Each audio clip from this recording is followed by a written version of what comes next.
मध्य प्रदेश में कांग्रेस के संगठन सृजन अभियान के तहत जबलपुर में केंद्रीय पर्यवेक्षक रवि बहादुर और जिला प्रभारी रजनीश सिंह ने 8 दिनों तक शहर और ग्रामीण क्षेत्रों का दौरा किया।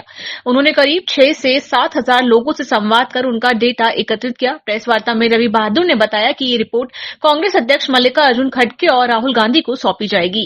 जबलपुर की जनता को एड्रेस करने के लिए आज आपके मुताबिक हुआ है कि आपके मार्फत हम जो है उनको एड्रेस कर सकें। यहाँ 4 विधानसभाएं हैं, हम चारों विधानसभाओं में ब्लॉकों में उप ब्लॉकों में घूमे हैं, लोगों से मिले हैं, लोगों की राय शुमारी ली है। लगभग मुझे लगता है हम 6 से 7 हज़ार के समथिंग हमारे पास नंबर आए हैं, लोगों से मिले हैं। हमने जो राय शुमारी उनकी लेनी थी, जो संवाद करना था, जो एक कम्युनिकेशन गैप आ रहा था उसको फुलफ़िल करना था, हमने उन लोगों की राय शुमारी ली है। जो संगठन ने हमें काम दिया था कि आपको जो है संगठन सर्जन अभियान चलाना है, उसको हमने चलाने का काम किया। 8 दिन में हमने ये डाटा कलेक्ट किया है। जो ये डाटा जो है हम अपना केंद्रीय नेतृत्व को, मल्लिकार्जुन खड़गे जी को, राहुल गांधी जी को, इस प्रदेश के प्रभारी को और प्रदेश अध्यक्ष को सौंपने का काम करेंगे। और निश्चित रूप से आपके माध्यम से मैं जबलपुर ग्रामीण की जो लोग हैं हमारे, जो हमारे पे विश्वास करके आए, लोगों ने बड़ा आदर सत्कार प्यार किया, हमारे लिए 1-1 घंटा 2-2 घंटे तक बैठे, हमारा इंतज़ार किया। तो मैं आश्वस्त करना चाहता हूँ कि निश्चित रूप से जो उनकी ये जो आवाज़ उनके मन की निकली है वो हम राहुल गांधी जी तक, मल्लिकार्जुन खड़गे जी तक पहुँचाने का कार्य करेंगे। और यही कांग्रेस पार्टी है जो संवाद में विश्वास रखती है, कम्युनिकेशन इस्टेब्लिश करती है और लोगों की बात सुनती है। और इस बार इस अभियान से हमने जो है अपने लास्ट के पंक्ति के कार्यकर्ता तक, जो सबसे लास्ट की पंक्ति का कार्यकर्ता है, जहां जो है एक कम्युनिकेशन गैप आता है कि हमारे नेता हमारे तक नहीं पहुंच पाए, कांग्रेस पार्टी नहीं पहुंच पाई, इस बार हमने कोशिश की कि वहां तक उन तक जाया जाए, उनकी बात राहुल गांधी जी तक पहुंचाई जाए। और इसके अलावा अभी पीछे रिव्यू मीटिंग भी हुई थी, तो उसमें भी कुछ बातें जबलपुर की थी जो हमने राहुल गांधी जी तक पहुँचाने का कार्य किया। और मुझे बड़ा गर्व हो रहा है कहते हुए कि राहुल गांधी जी ने बड़ा क्लियर और स्ट्रेट फॉरवर्ड बात की कि आप अपनी रिपोर्ट में डालिए जो दिक्कत मेरी वजह से हुई है या कोई कमी आई है, मैं इस बार जबलपुर की जनता को वो कमी पूरी करके दूँ। और एक चीज़ इसमें मैं और मेंशन करना चाह रहा हूँ कि हमारे नेता का बड़ा क्लियर स्टैंड है कि कांग्रेस पार्टी को इस संगठन सर्जन अभियान के तहत गरीब, शोषित, वंचित, दलित इन लोगों की आवाज़ उठानी है। जो बहुत दबावा तबका है उसकी आवाज़ उठानी है और वो हम उठाने के लिए आए हैं। आप लोगों के बीच में हम आज आए हैं। मैं सिर्फ संगठन से रिलेटेड बात करूंगा कि लोगों ने बहुत प्यार किया है और कांग्रेस का 1957 का जो सेवा कर रहा है वो कार्यकर्ता निकल के इस प्रोग्राम के तहत आया, उसने अपनी बात रखी, उसने अपनी आईडी दिखाई सेवा दल की। कोई ऐसा है कि जो 1975 में पहले पार्षद बने थे। तो इस तरह के जो कार्यकर्ता जो कांग्रेस की रीढ़ की हड्डी हैं वो निकल के आए हैं। निश्चित रूप से महिलाएं निकल के आई हैं, आदिवासी क्षेत्र की निकल के आई हैं। तो ये प्रोग्राम जो एक राहुल गांधी जी की जो सोच थी, जो मल्लिकार्जुन खड़गे जी की सोच थी कि लास्ट के पंक्ति के कार्यकर्ता तक जाना है, इस अभियान के तहत हम वहाँ तक पहुँचे हैं। और इसका रिजल्ट आगे चल के आपको सबको, हम सबको सुखद एक इसका जो है रिजल्ट मिलेगा। लोकायुक्त टीम ने जबलपुर में पटवारी आशीष गुप्ता को 3,000 रुपए की रिश्वत लेते हुए रंगे हाथ गिरफ्तार किया। शिकायतकर्ता शोभरन सिंह ने आरोप लगाया था कि जमीन के सीमांकन के एवज में पटवारी ने 6,000 की मांग की थी। पहली किस्त लेते समय उसे पकड़ा गया और भ्रष्टाचार अधिनियम के तहत कार्रवाई की गई।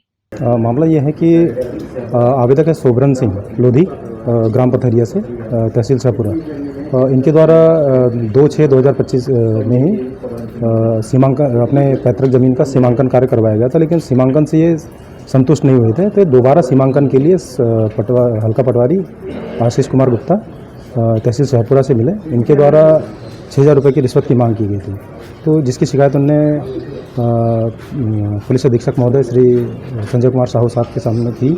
तो शिकायत के सत्यापन उपरांत आज दिनांक को पटवारी आशीष कुमार गुप्ता तहसील शाहपुरा को बस स्टैंड, पुराना बस स्टैंड जबलपुर में 3,000 रुपये रिश्वत लेते हुए रंगे हाथों पकड़ा है, जिसमें भ्रष्टाचार निवारण अधिनियम के तहत कार्रवाई की जा रही है। और दल में निरीक्षक कमल सिंह उइके और निरीक्षक सुश्री शशिकला मस्कुले और उप निरीक्षक शिशिर पांडे और लोकायुक्त जबलपुर का दल शामिल है। मैंने सीमांकन आदेश किया था 2/6 में, जिन्होंने सीमांकन किया था दोबारा सीमांकन के लिए बोला तो इन्होंने 6,000 रुपये की मांग की। तो बोला दोबारा सीमांकन करेंगे तो 6,000 रुपये लगेंगे, 3,000 रुपये में डील होगी बात। तो इसलिए इन्होंने जबलपुर बुलाया, बोले 3 पत्ती पर आ जाओ, मैं यहाँ पे खड़ा हूँ। तो मैंने 3 पत्ती पे पैसे दिए, 3 पत्ती पैसे दिए, 3,000 रुपये।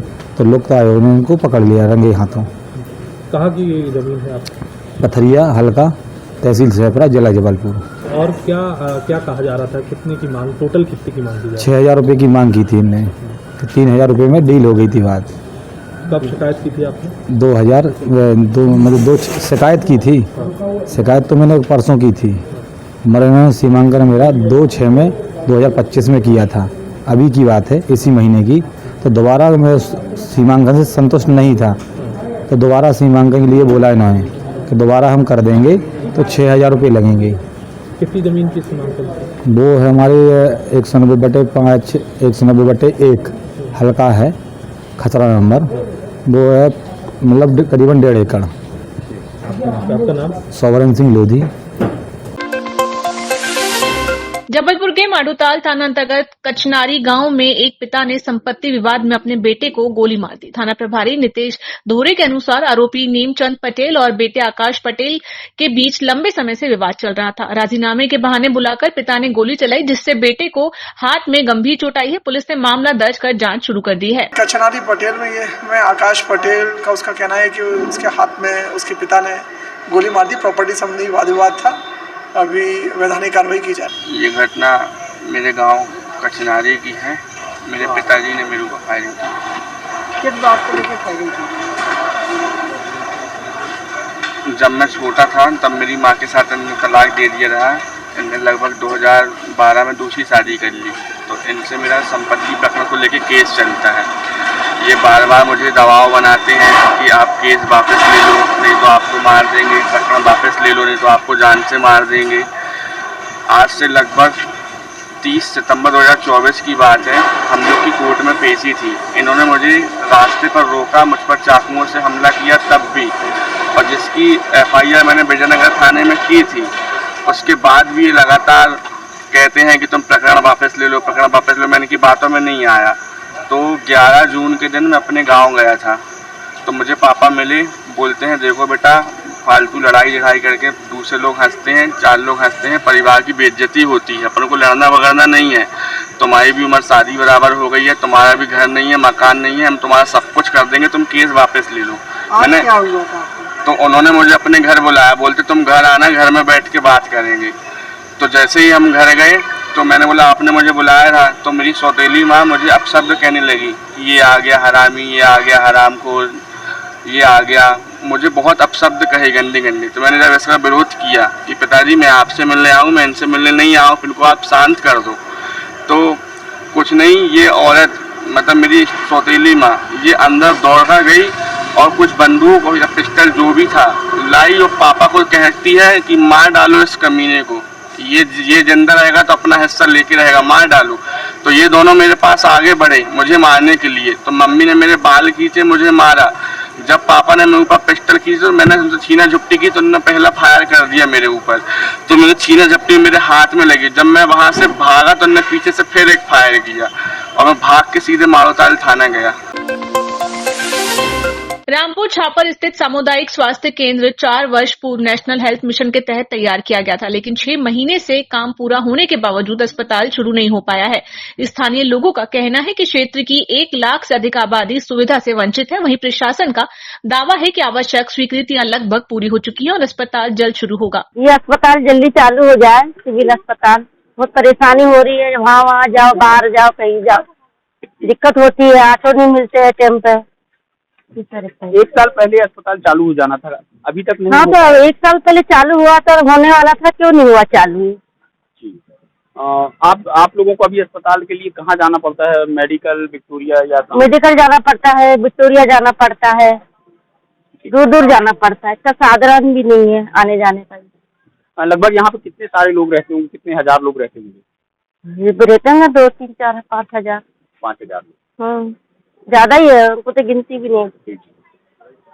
तो आपका क्या कहना है कि अस्पताल जल्दी बन जाए, जल्दी शुरू हो जाए। जो सिविल अस्पताल बना है 10 से 15 हजार करीब आदमी है इधर, लेकिन ये अस्पताल चालू नहीं हुआ है। सरकार से यही उम्मीद है कि इसको जल्दी जल्दी चालू कर ताकि आदमी को इधर ट्रीटमेंट मिल सके। संजीवनी अस्पताल है जरूर, लेकिन उधर ट्रीटमेंट सही नहीं चलता।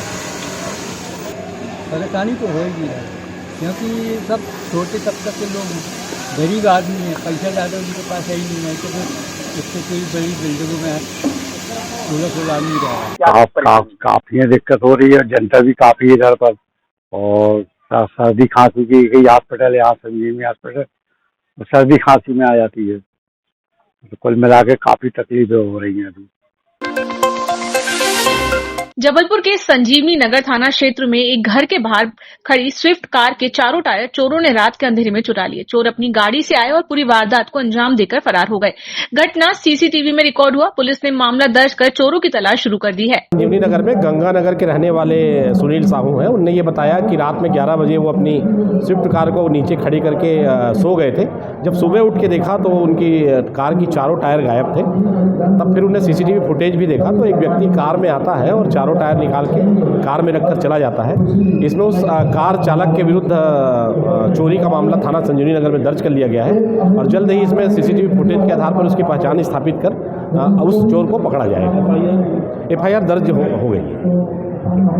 ये मैं क्या शाम को आया 11:30 बजे, 10:30-11 बजे गाड़ी खड़ी करके अपने सो गया। सुबह देखा तो चारों टायर खुले, ले गए कोई चोर। और संयुक्त पिछड़ा वर्ग मोर्चा ने कथावाचक मडी मुकुट यादव के साथ हुई मारपीट और अपमानजनक घटना को लेकर राष्ट्रपति के नाम ज्ञापन सौंपा।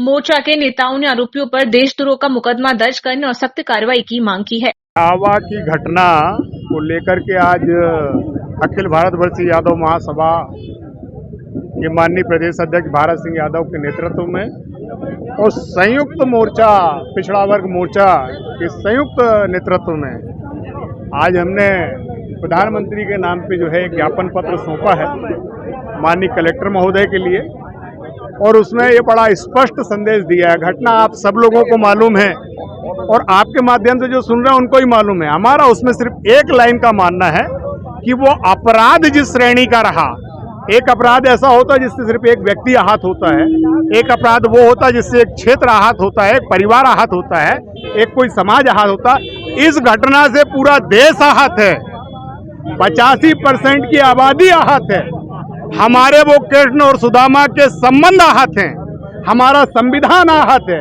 हमारी संस्कृति आहत है। तो इसमें अपराध भी देशद्रोह से कम का मामला नहीं होना चाहिए।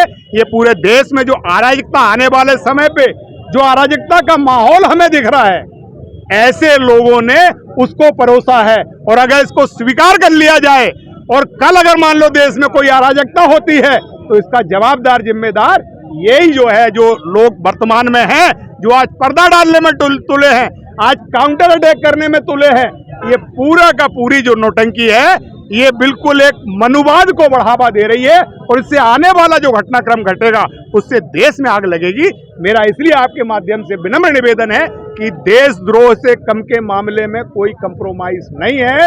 इसी भावना के साथ जय हिंद, जय भारत। इटावा की जो घटना है जिसमें भागवत कथा बांचने का कुछ लोग निर्णय कर रहे हैं कि कौन कथा बांच सकता, कौन कथा नहीं बांच सकता, सनातन का हवाला दे रहे हैं। हम मांग करते हैं पहले इंसान को इंसान तो समझो, मानव मानव एक समान। आप कोई हिंदू है, कोई मुसलमान है, कोई जैन है, कोई सिख है, अरे इंसान बनो भाई। तुमको दायित्व मिला था इस समाज का मार्गदर्शन करने का, ब्राह्मण होने का। इस तरीके का आप नाजायज फायदा उठाएंगे। कभी साहू कोई कथा करे तो उसको अपमानित करेंगे, कोई पटेल कथा करेगा तो उसको अपमानित करेंगे, कोई यादव कथा करेगा तो उसको अपमानित करेंगे। ज्ञान अर्जित करना और ज्ञान को बांटना ये कोई एकाधिकार का विषय नहीं है। कोई भी ग्रंथ हो उसको पढ़ के उसके ज्ञान को समाज में फैलाना कोई भी कर सकता है। और देश में संविधान का राज है और संविधान से बड़ी कोई पुस्तक नहीं है। आपने अपमान जो किया है जाति के नाम पे, आप जो जाति के नाम पे बांटने का काम किया है और मूत्र से मुंडन करने का काम किया है, इसकी जितनी निंदा की जाए उतना कम है। इंसान को इंसान तो समझो। आप तो जानवरों से भी गया भी तक काम कर रहे हैं। आज संयुक्त पिछड़ा वर्ग मोर्चा जबलपुर इस मांग को लेके कि इंसान तो समझो हम लोगों को, ये पिछड़े वर्ग की हजारों जातियां हैं, उनको इंसान समझने का काम आप नहीं करोगे तो हम लोग आपका जो है धार्मिक आयोजनों में हिस्सा लेना बंद कर देंगे। पूजा पाठ में हम लोग स्वयं के पंडित बनाने का काम करेंगे और अब वेदों का और जो भी धार्मिक ग्रंथों का जिनकी रुचि जैसी है उसको अध्ययन करके समाज में बांटने का भी काम करेंगे। राम रतन यादव, संयुक्त पिछड़ा वर्ग मोर्चा, जबलपुर।